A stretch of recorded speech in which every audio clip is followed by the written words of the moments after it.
Quality of education, ladies and gentlemen. Quality of education is that which helps a student in becoming a lifelong learner, wherein one develops critical thinking ability and becomes a creative and an innovative thinker, planner and an implementer, which helps him in the intellectual and spiritual development. Greetings to the august panel of judges and a warm welcome to the pleasant audience gathered here. I stand here before you to present my views on the topic stated, foreign universities in India will certainly enhance the quality of education. Chanakya, the pioneer economist, expert commerce and politics, and guru to Chandragupta Maurya, stated that one who is conversant in science but has no experience in the practical affairs would come to grief while carrying out undertakings. The interpretation of which is that with thousands of colleges in India, the quantity of graduates are increasing, but management gurus and thinkers are not convinced of the quality. The theory of the science of education is good, but all that we learn has to be effectively applied as well. Let me clarify certain myths that the Indians have regarding the entry of foreign universities.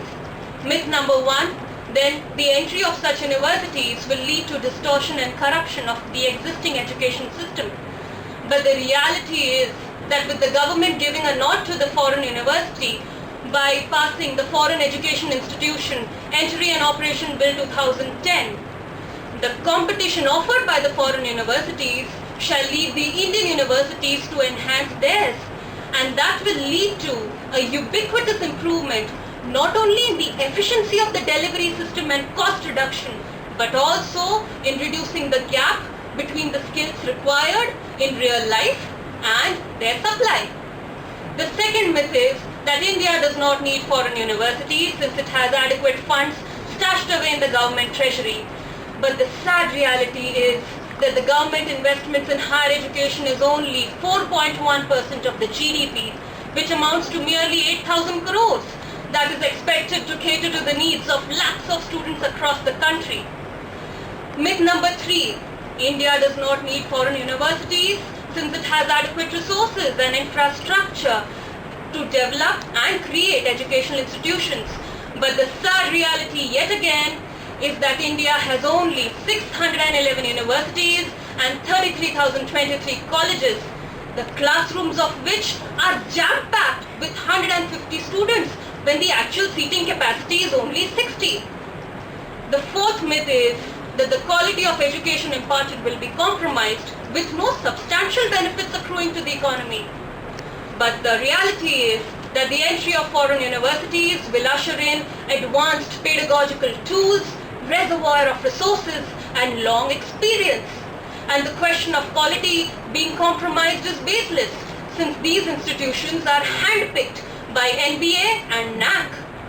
And as far as substantial benefits are concerned, with lakhs of students headed different directions for education abroad and with no promise of returning to their motherland, the entry of these foreign universities into India will not only check foreign brain drain but shall also enable colossal savings in the indispensable forex reserves. And the fifth myth is, ladies and gentlemen, that the entry of these universities will be a threat to the Indian culture. But the reality is that the shadows of time have seen India battling countless invasions which have empowered her with soft skills that are today the need of the hour.